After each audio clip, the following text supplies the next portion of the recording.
What are you so afraid of? That I'm gonna end up like Sam? I can't get infected. I can take care of myself. How many close calls have we had? Well, we seem to be doing all right so far. And now you'll be doing even better with Tommy. Not her, you know. What? Maria told me about Sarah. Ellie? And You are treading on some mighty thin ice here. I'm sorry about your daughter, Joel. But I have lost people too. You have no idea what loss is. Everyone I have cared for has either died or left me. Everyone fucking except for you. So don't tell me that I would be safer with someone else, because the truth is I would just be more scared. You're right. You're not my daughter. And I sure as hell ain't your dad. This is the official The Last of Us podcast. I'm your host, Christian Spicer. And as we all await the release of Game 2, I'm revisiting Part 1 and talking with the visionaries and talent who made it. We'll be talking all about how the game was made, and we'll be tracking the story beat by beat so you can relive it with us. If you haven't listened to our first 2 episodes yet, be sure to go back and do that as we're walking through the story chronologically. In today's episode, we'll be covering the fall chapter, as well as the DLC Left Behind. I'll be talking with Troy Baker and Ashley Johnson, aka Joel and Ellie, UI designer Alexandria Neonaki, and writer and creative director Neil Druckmann. At the end of our last episode, we were left with the tragic deaths of Henry and Sam.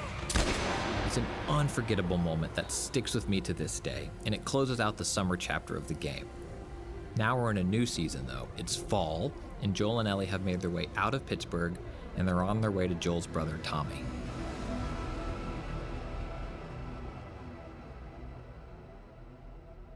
I guess to talk about fall, we have to back up a little bit and talk about, the whole summer section, especially Pittsburgh, is about Joel and Ellie learning to trust each other. It's like they don't like each other and they're learning to respect each other. Joel becomes, at the outset of Pittsburgh, Joel is overprotective. And you just hang back like I told you to. And we're trying to show it multiple times where he shoots Ellie down when she's trying to be helpful. I'm glad I didn't get my head blown off by a goddamn kid. Until eventually he gives her the rifle and he starts trusting her. You seem to know your way around a gun. You reckon you can handle that? And she proves herself in his eyes. And he's like bringing some of his guard down and he's opening up to her more. How about something a little more your size? Until Henry and Sam. Until he sees a reflection of their relationship embodied with these 2 other people, where Sam has now died and Henry has just experienced a fate worse than death and takes his own life. And Joel sees himself in that. So now that event has made himself distance himself from Ellie. And now his focus become, get her to my brother. I can't handle this. And that's where we come into fall, is like, you feel the tension between the characters. The relationship is different, and Joel is not answering Ellie's question the way he was in the end of summer. Does that have anything to do with me? Talk about it later. Later. And there's the moment of just walking, and when they find the small grave, when you're walking past the dam, and again, it's another reminder that children die in this world. And Joel says, That's too small of a grave. I forgot to leave that stupid robot on his grave. What should I do with it? Ellie. What? and then of course Ellie's the one that admonishes Joel. I want to talk about it. No. Why not? How many times do we need to go over this? Things happen, and we move on. As we head into Tommy's town, we haven't seen each other in how long? How long has it been since? And that was one of the questions that we asked. And of course, Neil answers like, what do you think? And Jeffrey has his version of like what happened, and I have my own version of what happened. And I like the fact that they're different. I imagine Joel and Tommy have their own versions of what happened as well. Absolutely. And to me, that's exactly why. It's like those narratives are probably different. It's like, well, he said, no. What he's not telling you is that he said this first.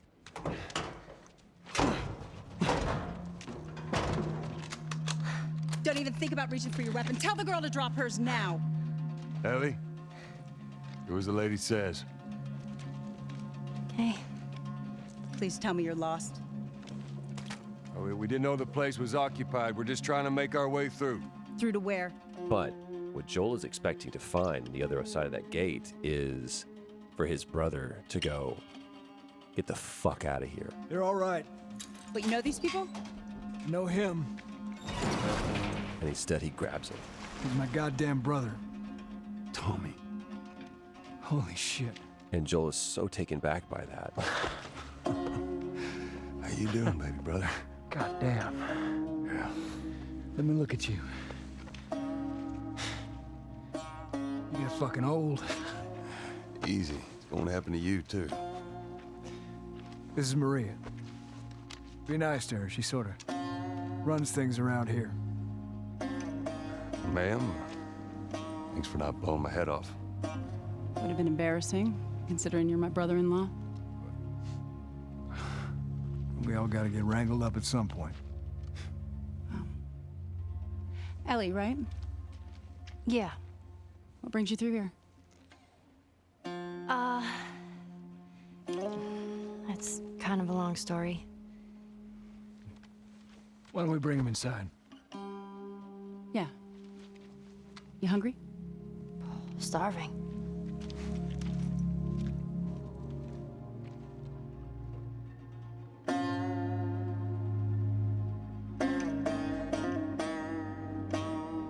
Yeah, the whole idea of family is like something that's been instilled in me. Is like, you don't choose your family. Your family is who they are, and you deal with them, and you love them, and you respect them. And it's like, sure, sometimes you fight in horrible ways, but they're your family. You don't get to choose them. You don't get to push them out. And later, you know, we find out that Joel and Tommy had like a pretty big falling out.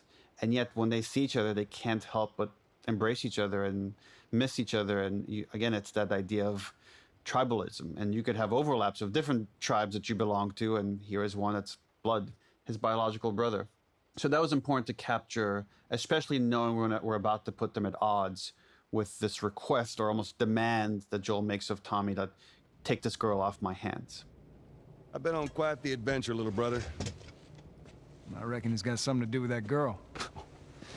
It's got everything to do with that little girl. Well, go on then. She's immune. Immune to what? Oh, Seen her- come on. I know, I've seen her breathe enough spores to take down a dozen men. And nothing. Now, I wouldn't have believed it neither. But I can show you. All right. I'll bite. Why bring her here? I was supposed to deliver to the Fireflies. The way I figure they're your boys. You finish the job, you collect the whole damn payment. I haven't seen a firefly in years. You know where they are. Now, I'm not asking for much, Tommy. I just want some simple gear, enough to set me on my way. What makes you think I'd do this for you? This isn't for me, Tommy. This is for your damn cause. My cause is my family now. You ain't talking about some walk in the park here. Jesus, boy. Have Maria get some of your born-again friends to do it. They but got families too. Tommy, I need this. You want some gear? Sure. But I ain't taking that girl off your hands. I think that that moment is that remembrance of Joel that this isn't a job. This is an investment in tragedy, and there's only one way this is going to play out. So it's a moment of cowardice of Joel. It's a complete abdication of everything of who he was as a father and who he is as a mercenary who is paid to do a job. And he's going to be neither of those things. And what he's going to do is he's going to pawn this girl off to, she's going to die, but I won't be anywhere near it when it happens. Is he afraid of losing Ellie in the sense of even just giving her over to Tommy? Is there loss there, or losing a mission? What does he have to go back to at this point? There's no test. Is there another gun run? Like, where is Joel? He's lost. He doesn't have, what is he going to go back to the quarantine zone? He can't go back there. No one's there waiting for him. Matter of fact, if anybody is waiting for him, they're waiting to kill him. Right. He can't go. Where does he have to go?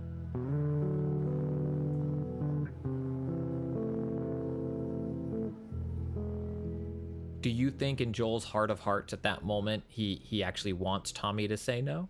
I think if it didn't go down the way it did and Tommy just said yes, Joel would have rode off. I really do, because that to him would have been like, this is what's meant to be. And when he tells Ellie, like, you'll be safer with Tommy, there's a part of him in that moment that believes that. The thing that kind of changes his mind is when Ellie says, Everyone I have cared for has either died or left me. Everyone fucking except for you. so like that makes her feel safer, as being with Joel. Like she makes an argument of like, of course in the moment he doesn't hear her because he's just so caught up with her running away and her putting herself at risk. And it's like, right, it's like an angry parent. Every parent has had this, where you get so upset with your kid almost hurting themselves. Your kid gets frightened of like your reaction of like, because you're yelling at them or you're grabbing them by the shoulders. It's like, but it's because you're so scared for their safety, and you might be oversteering in your reaction. And that's exactly what Joel is doing at this point. Is this really all they had to worry about? Boys, movies, deciding which shirt goes with which skirt. It's bizarre. Get up. We're leaving. Come on. And if I say no? Do you even realize what your life means? Huh? Running off like that, putting yourself at risk? It's pretty goddamn stupid. Well, I guess we're both disappointed with each other then. What do you want from me? Admit that you wanted to get rid of me the whole time. Tommy knows this area Oh, better fuck than... that. Well, I'm sorry. I trust him better than I trust myself. Stop with the bullshit. What are you so afraid of? That I'm gonna end up like Sam? I can't get infected. I can take care of myself. How many close calls have we had? Well, we seem to be doing all right so far. And now you'll be doing even better with Tommy. I'm not her, you know. What? Maria told me about Sarah. Ellie? And You are treading on some mighty thin ice here. I'm sorry about your daughter, Joel. But I have lost people too. You have no idea what loss is. Everyone I have cared for has either died or left me. Everyone fucking except for you. So don't tell me that I would be safer with someone else, because the truth is I would just be more scared. You're right. You're not my daughter. And I sure as hell ain't your dad.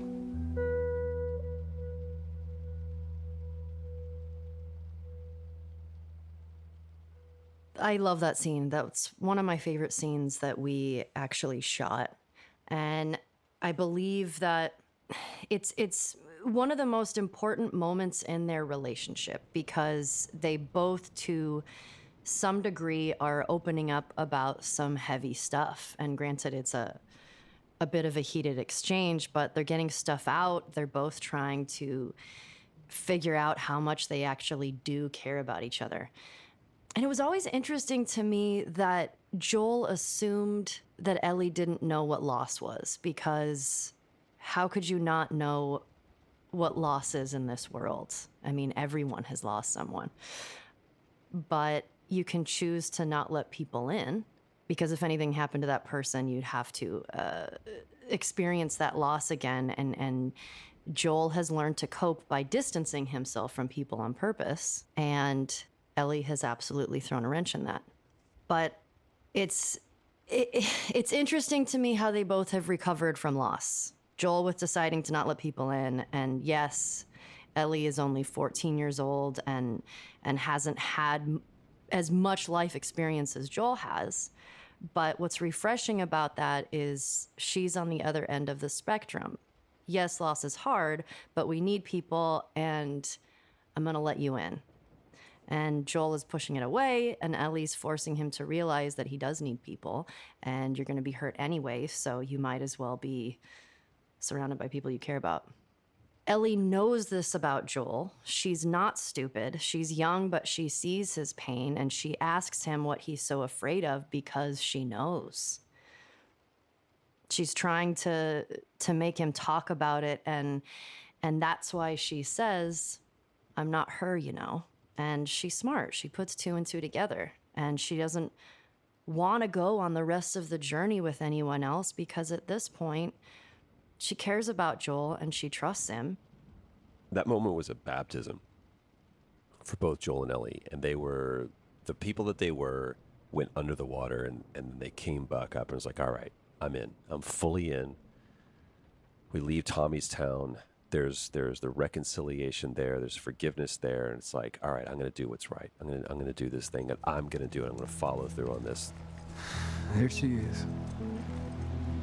Where is this lab of theirs? It's all the way out, University of Eastern Colorado. No bighorns. Ellie, get off your horse. Give it on back to Tommy. I'm gonna hang on to this fella, if that's all right with you. Oh, don't make me repeat myself. What are you doing? Your wife kind of scares me. I don't want her coming after me. Sorry for stealing your horse. Look, come back to town. Let's discuss it at least. You know me, my mind's all made up. University, Eastern Colorado. How do I find this lab? It's in the science building. Looks like a giant mirror. You can't miss it. You take care of that wife of yours. There's a place for you here, you know? You good? I'm good. Adios, little brother.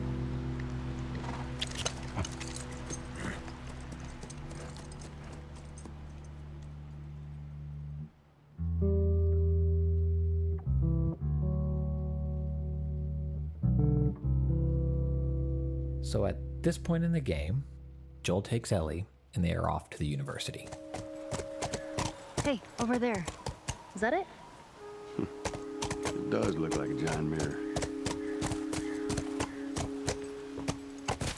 How many people do you think are there? Fireflies, I mean. I reckon it takes quite a crew to run that operation. You think there'll be other people my age? I'm not sure. There are no fireflies. Yoo-hoo! Fireflies! Here for mankind over here. Anyone? But there are monkeys. Aw, are those monkeys? Yeah, a whole mess of them. That was kind of awesome. First time seeing a monkey? First time seeing a monkey. And I'm curious from a design standpoint, the purpose for monkeys at this moment and all the things it could possibly represent. I mean, like the larger story that that moment is telling within this world that the characters are living in. I'm sure it started with a brainstorm of like, okay, we knew we wanted to go to this university. We wanted to keep you on this trail, this clue chain to find the fireflies, and wanted to say they've done some research here. They were here trying to develop a vaccine. They failed. And that's where the idea for like a monkey came up with at the end, like that they were testing monkeys. Monkeys could get infected with this thing, unlike other animals, and the guy doing the research was bitten by them. And then we worked our way backwards from that moment, which is at the end of the level, to say, okay, what are interesting things you could see in this level as you're riding around and you're coming across all these dead ends? It's like, well, if he let all the monkeys loose, then there should be like a pack of monkeys running around here. And that way, like, okay, cool. Well, when you crest this hill and you come across this fountain, then we can place all these monkeys and animate them, and it becomes this like kind of beautiful moment that then sets up this disappointment of like finding later that everyone has already left. I'm curious to what extent that loss continues for Joel and Ellie in terms of the false, and this isn't quite right, but the false starts and stops of hope they have, where so much of the game seems to be, if we just get this thing, we'll get to this and we're done. Now we just need to get to the university and we'll get this and it's done. And feeling that loss each time, what keeps them going? Why keep marching, and why not pull a Bill or pull a Tommy and you know, put a tent down somewhere and give it up? Yeah, and the answer is each other. That I guess for Ellie maybe it's a little more complicated. It's finding purpose in the loss. That's what drives her. And every time they experience another loss, it's more of a drive to finish this. It's more of a reason to keep going, not less of a reason. And then for Joel, and by the time we get to the university, So we kind of hit this low point where he was adamant about getting rid of Ellie. They have their biggest fight where she shoves him and tells him she's not his daughter, and he's just trying to be really mean to her to push her away. But it has the opposite effect where he realizes at that point, it's got to be me. Like no one else, like I'm the best equipped to do this. And now he's just take it on, whatever that means. Like he's understanding that he might feel the same loss he's felt before, and he's realizing maybe it's worth it. So the most he's put his guard down. And you hear it in his voice and in their conversation they're having is like, he's telling her now, like, he had a kid when he was really young, and that was really rough on him. Have you ever been to one of these? What, university? Yeah. No, not as a student, at least. Why not? I had Sarah when I was pretty young. Were you married? For a while. What happened? Okay. Too much. He misses, like, singing and playing guitar, and... Well, when I was a kid, I used to want to be, a singer. Shut up. I'm serious. Sing something. No. Come on. He's talking to Ellie about, like, she wanted to be an astronaut. Hey, I was thinking I would have wanted to be an astronaut. That a fact. Yeah. Can you imagine being up there all by yourself? Would have been cool. I'm just saying. And these two characters are really opening up to each other in a way they haven't before. And of course, being cruel writers that we are, we're doing that knowing that Joel is about to get impaled on a rebar and pretty much die as far as the player knows. Yeah, when the definitive edition or whatever, another collector's edition comes out, I want the steel case with the back of the box quote to be by you, and it says, "We're fucking cruel writers." Please enjoy The Last of Us Part 1. But I mean, like, we laugh, but to me, those are the best stories. So you took us there, and I think it's a great place to continue the conversation of you gave them hope. The team, Naughty Dog, the story, gives Joel and Ellie hope through the recordings. They're looking for the fireflies. They've all left. Yeah, no shit. I'm dead. Or I will be soon. They find out where the fireflies are going. They have their breadcrumbs. Hansel and Gretel are on the path. Everything's looking, here comes Mr. Brightside. Good luck with that. Do you know where that is? I know the city. Is it far? It ain't close. I mean, on horseback. What? The fireflies? Get down! Oh! And then Joel and Ellie are ambushed, and Joel is impaled. Oh, man. Let's get to the damn horse. Okay. Come on. Can you get on?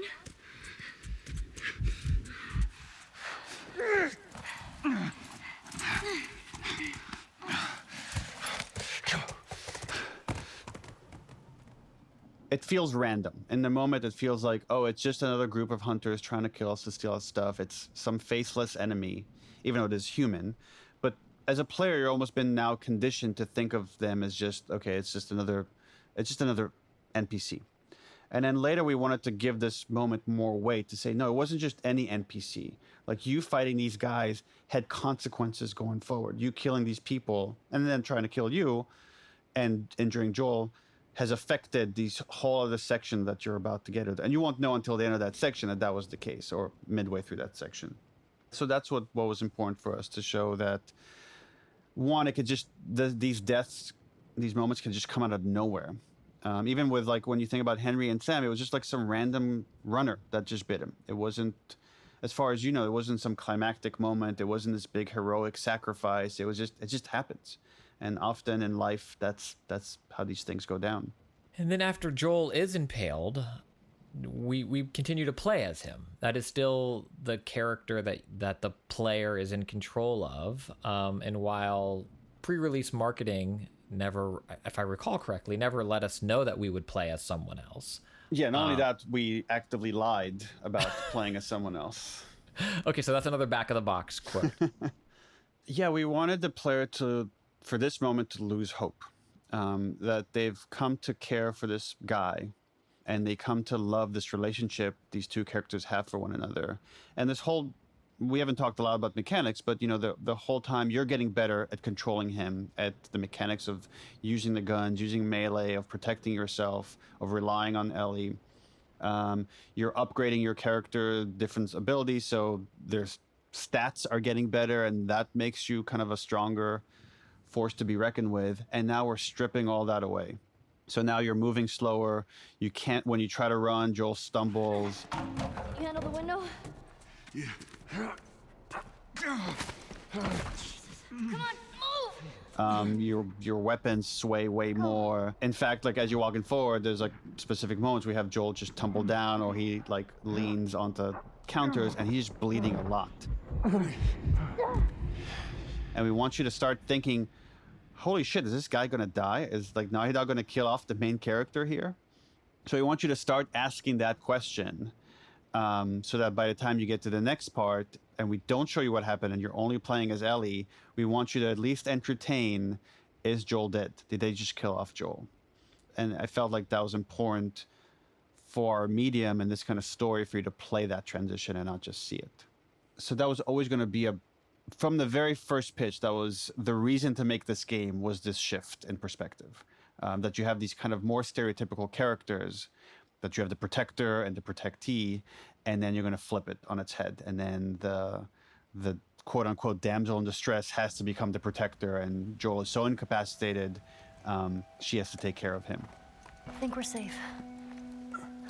Joel? Joel? Shit. Joel, here. Oh, get up, get up, get up. You gotta tell me what to do. Come on. You gotta get up. Joel?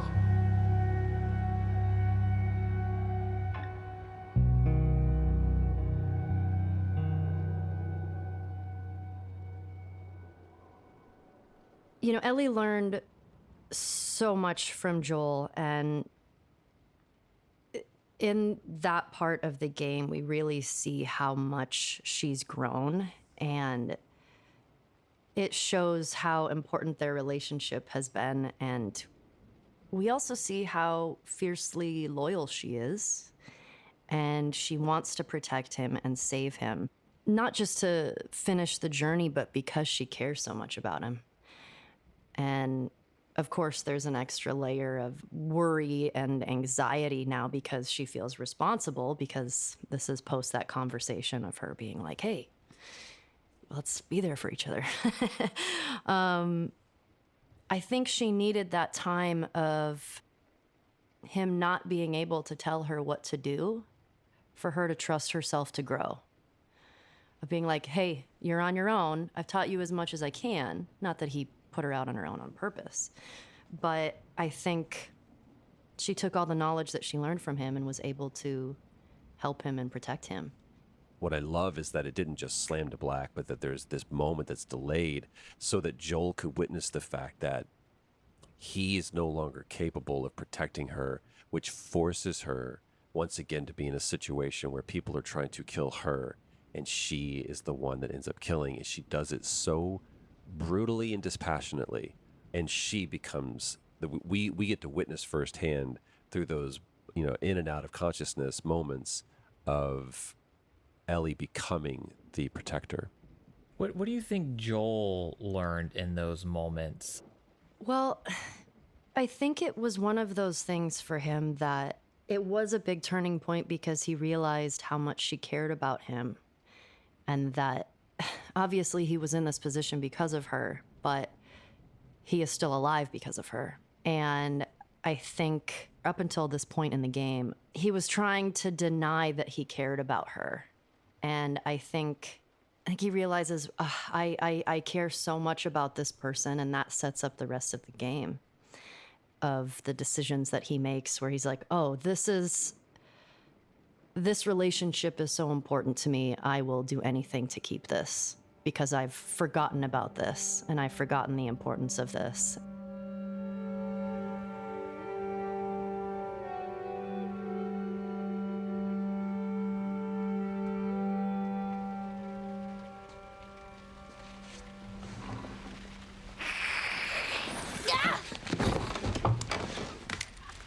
Riley? Ow. it on my hip. What the hell? I thought I was bitten. I know. It was kind of awesome. You're not gonna kill me, are you? I haven't seen you, and I don't even know how long. 45 days. Well, 46, technically. Wanna know what I've been up to? All this time, I thought you were dead. Yeah. Here. Look. No way. You're a firefly. Here, congrats. Hey. Put some pants on and let's go. I'm so dumb. Oh, come on. When have we ever gotten into trouble? So we're talking Left Behind, the DLC, or for some folks who came to the party late, the standalone DLC. And in Left Behind, we not only learned, as players, we got to see things that we didn't see in the main game, but we also learned more about Ellie's character that took place chronologically before the main game started. Actually, I'm curious for you if you always knew there would be DLC, or if not, what that was like when you got the call and you found out that you're going to be doing, going back in and making what became Left Behind. I always knew that there was going to be a DLC. I didn't know what it was going to be about. And I feel like for most of the game, I just assumed it would be another part of Joel's story. And once we got closer to shooting the DLC and Neil sort of toying with some different ideas, he finally, he took me out and we talked about it and I was like, oh, okay, cool. I initially was nervous because I was like, well, and he's like, don't worry, Troy's still going to be in it, but it's, it's going to be part of this part of the story. And then there's going to be flashbacks. And I remember I was very excited and very interested to see how they were going to do that. And I remember some of the first art that I saw for it was the carousel of when the doors first open and the power is on in the mall. Whoa, whoa, whoa, whoa. Instantly, it made all the sense. And I was like, oh, yeah, this is the story that needs to be told. Come on, get up here, sit next to me. All right, wait up. And now in the DLC, we step back and we see kind of what Ellie's maybe normal life would be like, whether it's, she's asleep in her room and Riley kind of busting in. And I'm curious what you thought Ellie's normal life was going into Left Behind. What was just a regular 9 to 5? Yeah, Neil and I actually talked about this where, it's, and also trying to figure out why she was initially so scared to sort of sneak out and go into the mall. And, they have schedules to this life. And, she doesn't have any parents, so she's kind of with all these other kids that have lost their parents or their families, and they go to school, they run their drills, and they live this life just in this small quarantine zone. And it's all they know. They don't have anything else to compare it to, but we as an audience know what that comparison is. And I think that's what makes it devastating, because you're like, you could have such a different life than this, but this is what you're given. And also for players, this is the first time we found out that Ellie is queer. I'm curious when you found that out and what it was like bringing that into the role. Yeah, I actually, when we had finished the game, right before we had started the DLC, I think is when Neil told me, he's like, hey, he's like, I want to talk to you about this and your thoughts on this. I have an idea for the DLC, and something that I've thought is I think Ellie is queer. And what are your thoughts on that? And I'm pretty sure that's when it happened. I know for me, for a lot of the first part of the game, we hadn't talked about Ellie's sexuality. And I always felt like when that was decided, something clicked with Ellie. because she's definitely queer. Like it makes all the sense in the world, and I wish I would have known that from the beginning, because I don't know if I would have done anything differently, who knows.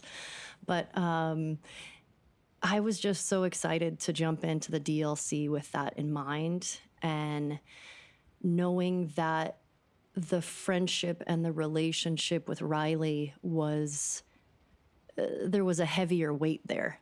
Something that I found so personally beautiful about Ellie's character is that it worked in the main game before I had experienced Left Behind.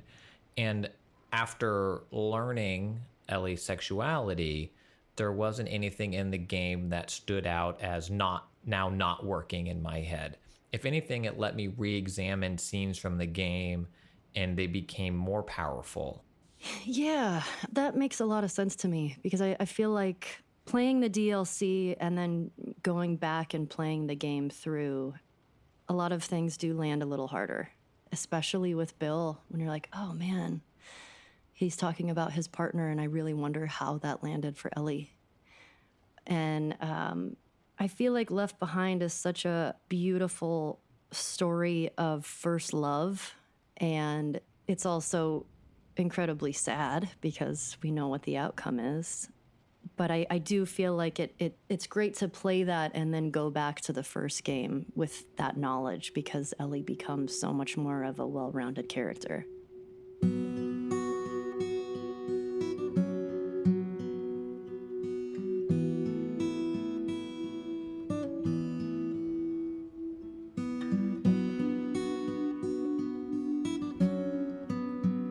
My name's Alexandria Naonike. On Last of Us 1 and Left Behind, I was the UI designer. So I'd love to start with what your day-to-day was. It was a lot of trying to compress years worth of work into months. And so it was like, I would do these like wireframe mock-ups, and I would bring them to Bruce Straley and Neil and be like, hey, like, what do you think of doing something like this for the weapon cross? Or what do you think of something like this for crafting? And then I'd even try doing like some real minor scripting to try to make stuff work. So it was very like fly by the seat of your pants and like really chaotic. And then the next day it would be like, okay, let's look at it. Let's talk about what works and what doesn't work. Let's play through the game and feel it out. So it was very game designy, much more than like on the art side of things. And it was very collaborative. It was a lot of getting out of my seat and working with Neil and Bruce and the other designers as well and programmers to try to get it done and get it as good as we could get it with the limited resources we had and the limited time that we had.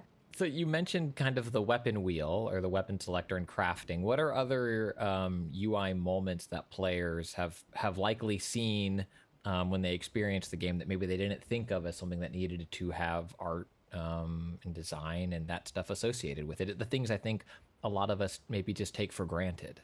I mean, anything that's giving you the player kind of game specific information. So the little icons at the bottom that tell you what weapon you have equipped, how much ammo you have, if you're able to craft something.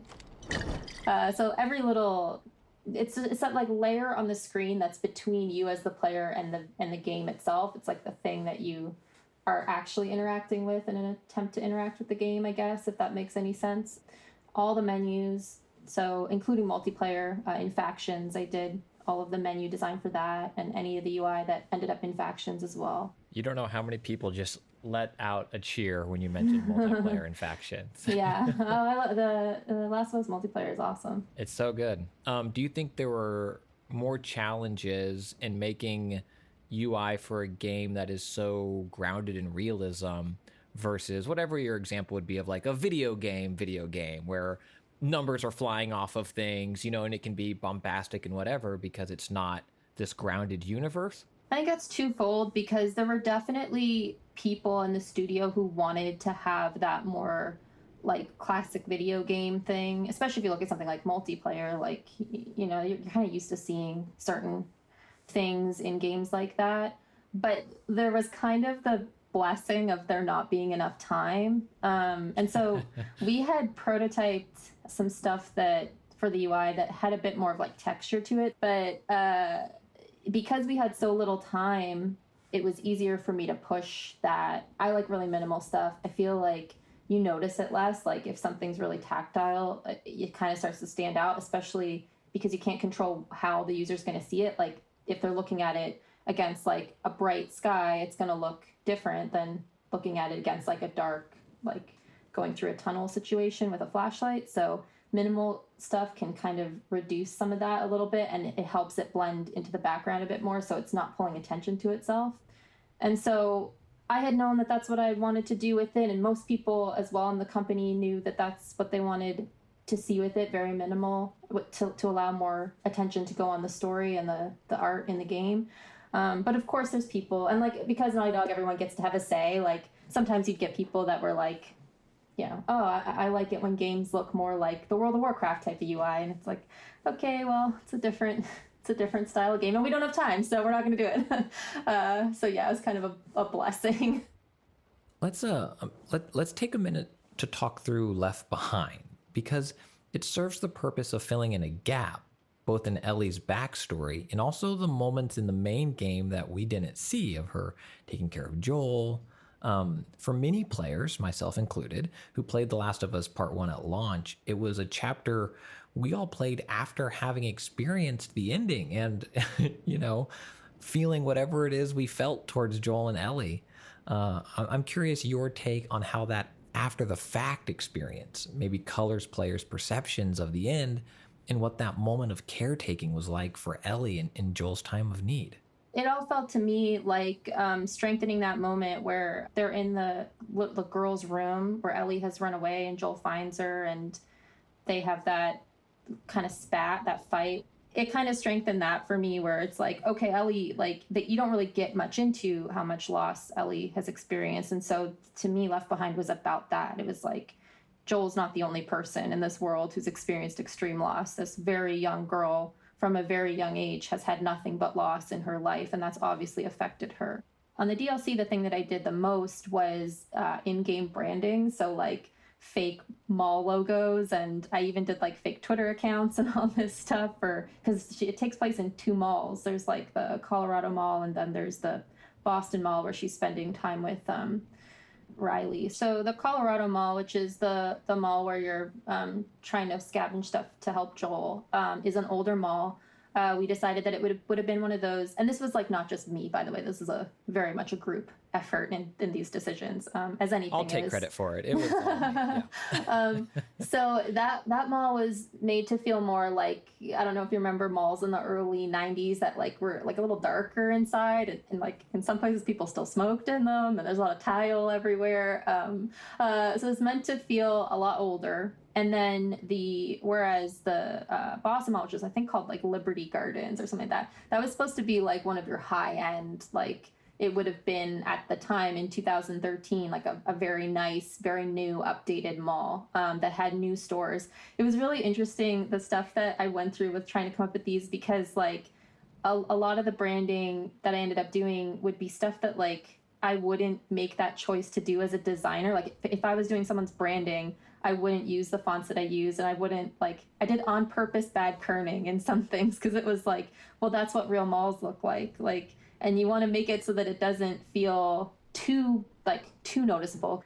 So that was more Colorado Mall was very kind of like, you know, mom and pop stores that had cropped up in this mostly dead mall, and then the Liberty Boston Mall was like there was like a doll store similar to like an American Girl doll store, and like there's a Swirls yogurt, like frozen yogurt, which has obviously been popular since whenever, but was very popular back in 2013 when it hit like its peak of everyone getting really excited about it. So yeah, it was like a lot of thought went into that, the type of stores that she was going into and what colors are being used in the 2 malls, how those color palettes played off of each other, so that you would know, since we were jumping around in time, you would know like, okay, now I'm in the Colorado Mall versus the Boston Mall. Yeah. You ready for this? What are we doing? Whoa, whoa, whoa, whoa. Riley, come here. No, you got this. Go. What the heck? This is awesome. I feel like Left Behind is, had I not played it after playing part one, I would maybe think like what a delightful little indie game this is of wonderful moments.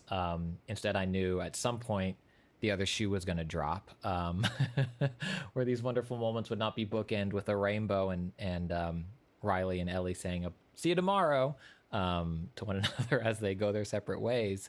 And I think a moment that kind of led up to that, as we kind of build to this crescendo, if you will, is Riley and Ellie dancing.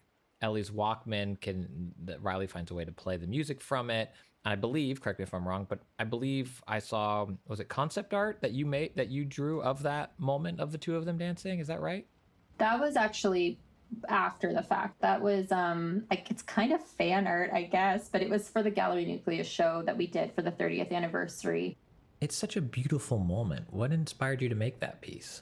Oh yeah, I mean, it's probably my favorite, her and Riley dancing. And yeah, I mean, it's something that we hadn't seen in a AAA game. Like, I feel like we've seen stuff like that in like indie games at the time, but to see like a lesbian couple like that in a AAA quality game was like, I'd never seen anything like that. So it felt very special. And I know it meant a lot to so many fans. Like, we have a very a fan base that runs the gambit, a lot of ages, a lot of genders and everything. But we, particularly at the time, had a very strong fan base of young women. And so to see that played out in a game that they love by a company they loved, I know meant a lot to them. And so that meant a lot to me, that we could really touch people like that and make them feel seen in a game of this quality.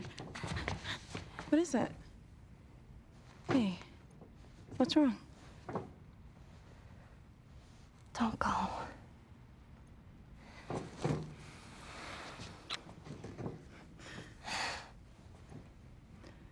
Sorry. For what? What do we do now? We'll figure it out. That's my favorite part of the DLC. That and the video game. When they play the turning and Riley's like, all right, I'm gonna break this down for you. Man, for a second I thought I was gonna play it. Close your eyes. You're playing as the unstoppable, claw-wielding, yet drop-dead gorgeous Angel Knives. She stands on the edge of the Shadow Temple. Your opponent, Black Fang, steps out of the temple. Fight. Round one starts. Black Fang rushes towards you. He throws a double punch in your direction. Jump up! He grabs you. Mash punch to break free. Yes! Fuck him up! Finish it. The screen turns dark. Angel Knives' blades begin to glow. She pierces his torso again and again until his heart flies right out of his chest. She winds back her leg and roundhouses his head clean off. A geyser of blood covers the entire playing field. Oh, nice. That is an ultra kill. You win. Fuck yeah, I win. Not bad for your first game. It was all right. You loved it. Yeah, I kind of did. It's beautiful. And even when I replayed it recently, I was like, oh, I wish this would have ended differently. But then I know we wouldn't have the first game. But she taught Ellie a lot in the time that they knew each other, of like, yeah, life is hard, but try to find some happiness somewhere. And Riley's doing that the whole game. She's like, come on, get out of bed. Let's go. Like, I'm gonna take you someplace really super awesome. I remember Neil sort of breaking down what was gonna happen in that moment. And, you know, for me, shooting the scene, I was just standing in front of, you know, like a big block of wood, and then just like pretending that I'm doing something, and then like, you know, eyes closed. And then Yanni was like talking to me about the game and doing her whole bit. And I literally was just kind of standing there, like acting like I was playing with controls with my eyes closed and smiling every once in a while. And, you know, trying to sort of visualize what I think Ellie was seeing. But when I actually played it in the game, I was like, ah, this is such a good idea. It's such a cool game mechanic because it also shows how much Riley cares about Ellie, because she knows she has been wanting to play something like this, and she gives her that experience in her own way. And that's why you're like, Riley's the fucking best. And it makes all the sense why Ellie has feelings for her, and she loves her, and she wants to hang out with her all the time. And I love that moment, because it's such an act of kindness and happiness that Riley wants to give Ellie. And I think all of those moments, you know, with the carousel or with the Halloween masks or even in the photo booth, and those moments feel so special because we as an audience know they're so few and far between. I want her to have these moments. And I love this DLC so much, and so much of it is because of flopping the game mechanics of like the water gun fight or taking the brick to have it be like a contest of breaking the windshield. And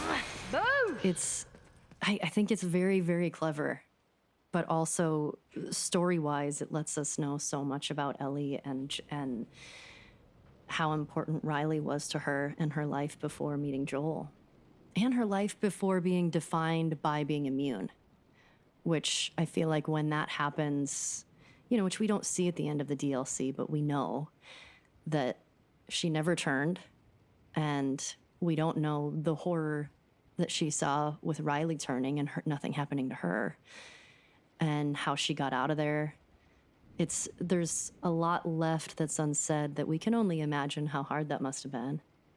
The weight that Ellie will always carry with her of like, well, why didn't that happen to me too? Or like, I wish I could have done something. I wish I could have helped her. I wish we would have left earlier so she could still be here. And I think the fact that they kissed right before they ended up getting attacked, I think that was the first time Ellie experienced that. It was her first kiss, her first crush, and that probably doesn't happen a lot in this world, of connecting with someone physically and emotionally like that, because it's intense. It's too hard to sort of have that, you know, and Joel talks about this with Tess in the game of like, you know, getting close to someone is good for one thing, and that's, I don't know, maybe it's Bill who says it. Look, let me tell you a story. Once upon a time, I had somebody that I cared about. And in this world, that sort of shit's good for one thing: getting you killed. Basically, if you have that connection with someone, it's dangerous. And Riley's her first love, will always be her first love, and she carries her with her. And even when I was shooting the second game, I was thinking a lot about Riley. You know, for most actors or anything that you're doing in any form of art, loss plays a really big role. It's one human emotion that we've all experienced in some way. And I lost my dad when I was 16, and it's so weird at that age to try and think of the important conversations to have that you know are going to be your last. And we knew he had cancer, so we had time with him, which I'm thankful for that, because it wasn't something that was abrupt. I mean, it's all shitty, but you know, it was, we tried to sort of talk about all of the things that we thought would be important at that time. And what do you say? Like, what do you say at that age? And I think about it all the time. I wish for more time, because I would say different things now. I would ask different things. But I mean, it's crazy at my age to think that I only had 16 years with him, and that I've lived more life without him than I had with him. But the impact he made was paramount on my life. I mean, my dad was everything, and I miss him like hell every single fucking day. It just doesn't go away. But the feeling that you can't go on goes away, thankfully. But the missing piece that was once there, that loss, that never goes away. And I think everybody can relate to that. So just like you or anyone else, you carry your pain with you, so does the character that you're playing. So, and I also think that's why I was so drawn to this particular story. Because everyone in this game has lost something. And they're trying to move forward because they have to. And they're desperately searching for meaning and connection, which is what we're all doing.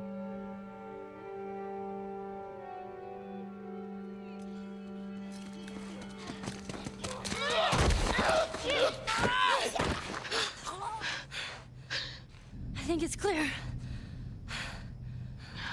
Ellie, your arm.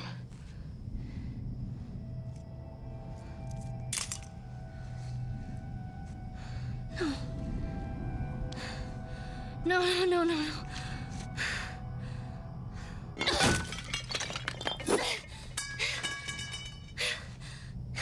There's some more stuff over there you can break. What are we gonna do? The way I see it, we got two options. Option one,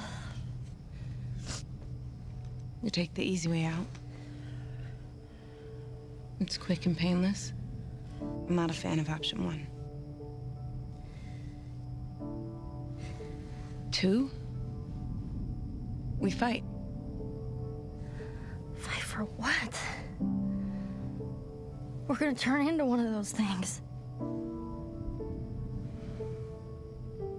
There are a million ways we should have died before today. And a million ways we can die before tomorrow. But we fight for every second we get to spend with each other.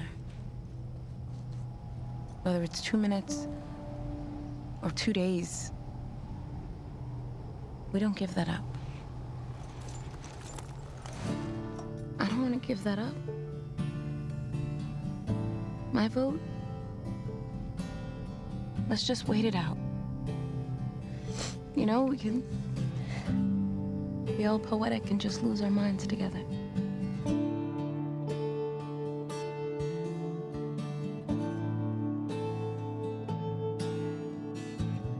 Next week on the official The Last of Us podcast. We don't have to do this. After all we've been through. I love that that's the story. Because we're so flawed as humans. You and your friend killed how many men? I think love is the thing that connects all of it. Tell them that Ellie is the little girl that broke your fucking finger. There's this, again, this whole philosophical debate of how far are you willing to go to protect your child? You keep finding something to fight for. It can't be for nothing. The official The Last of Us podcast is produced by PlayStation and Spoke Media. It's hosted by me, Christian Spicer, and written by Brigham Mosley. Our Sony PlayStation team includes Charlie Yater, Christian Cardona, and Carrie Surtees. Our Naughty Dog team includes Arnie Meyer and Scott Lowe. Our production team is Carson McCain, Kelly Kolf, Trey Jones, Reyes Mendoza, and Alicia Force. This episode was mixed by Evan Arnett, who contributed additional sound design and music. Today's episode included interviews with Neil Druckmann, Troy Baker, Ashley Johnson, and Alexandria Neonaki. Executive producers are Aaliyah Tavakolian and Keith Reynolds. Thanks for listening.